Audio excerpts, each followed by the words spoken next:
Now, TV6 Sports with Evan Denton.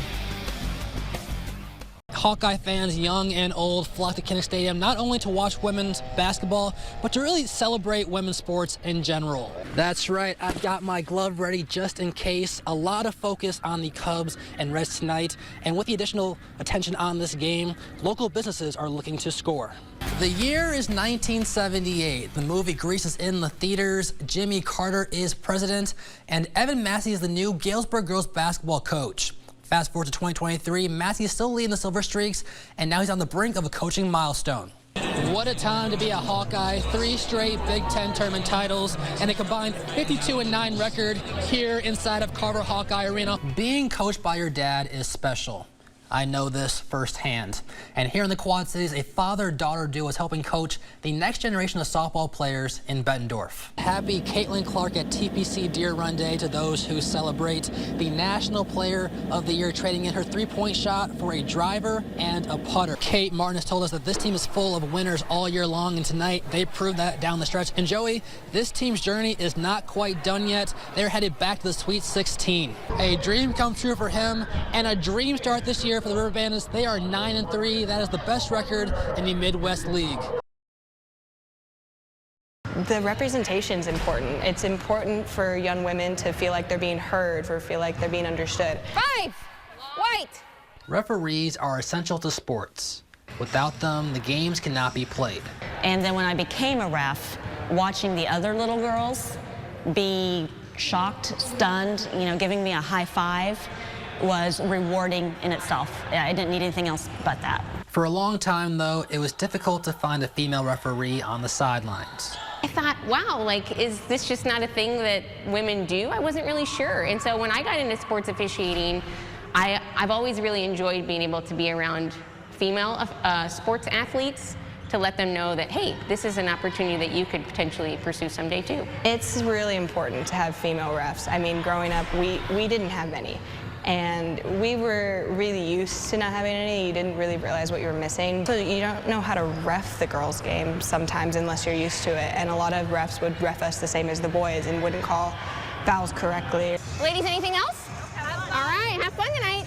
Tuesday night's girls' basketball game between Pleasant Valley and Davenport Central offered a sight not typically seen, an all-female referee crew. The feedback that we get a lot of the times in these situations is people love to see that for the girls' game because it's empowering to the girls who are playing. Have fun. And I think it's empowering for us as women too, because we have shown ourselves to be people who are worthy to be out on the court. The hope is that all female referee crews become more common and not an isolated event. I do see it growing. I do see more female referees growing. I call it the ponytails. You see more ponytails out there on the court, even at the smaller schools. It feels great. We have a voice, and I think we bring something different to the table. We don't get put out there just because we're a female. We get put out there because we've done the hard work too to get ourselves in this position. June is Pride Month, a month meant to celebrate LGBTQ+ voices. And for Rock Island head coach, the message is personal. Feeling like that I had to hide a true part of myself. That was challenging. Jaron Williams is synonymous with Rock Island track and field, currently as its head coach, and going back to when he ran hurdles for the Rocks in high school. Growing up, I had such a great experience as a student and an athlete here at Rock Island High School, but I never considered the possibility of being the coach here. But that's not where Williams' story finishes, but instead starts. In the summer of 1992, Williams faced a different hurdle, coming out as gay. I was always really sensitive about what other people thought of me, and so I never wanted to create a situation being in locker rooms that somebody thought I was checking them out or whatever. And I also didn't feel necessarily that being out was going to be a good thing, and that's not like an indictment of the kids I grew up with, but I mean, we're all young. And similar to the words on his shirt, Williams is focused on being true to himself each and every day. Being the coach here, hopefully young people realize your sexuality shouldn't have any major impact on your performance as an athlete if you're committed to being the best athlete you can possibly be, because one doesn't have anything to do with the other. Williams says he hopes his experiences help other LGBTQ+ student athletes in the future. I want to make sure that I'm living my best example so that people can see that, and hopefully doing that in my everyday life just hopefully impacts the community positively. During St. Ambrose football practice, many of the players wear a padded, soft shell helmet cover called a guardian cap. A lot of the research is showing those repetitive impacts are adding up, and then it's that straw that breaks the camel's back, like a car's crumple zone, right? So it's trying to absorb some of the force, trying to reduce some of that acceleration, that head acceleration. The elastic straps, not only does it reduce some of that blow with the padding, but there's independent movement from the helmet.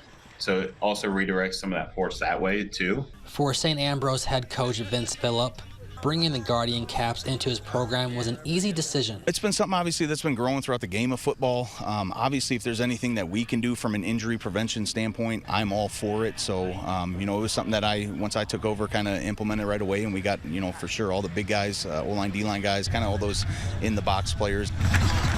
If it helps 1%, then that's 1% we're getting better that day. So it was something that we looked into and pulled the trigger and made happen. 2023 is the second season St. Ambrose has used the guardian caps, and the head athletic trainer says he's seen a difference. I think overall, I think we've seen a little decrease in the head traumas from last year to this year.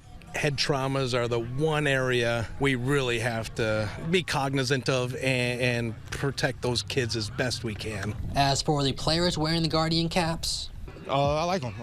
Gives us protection when we're all in, you know, O-line, D-line going at it. Gives us that protection from, you know, concussions.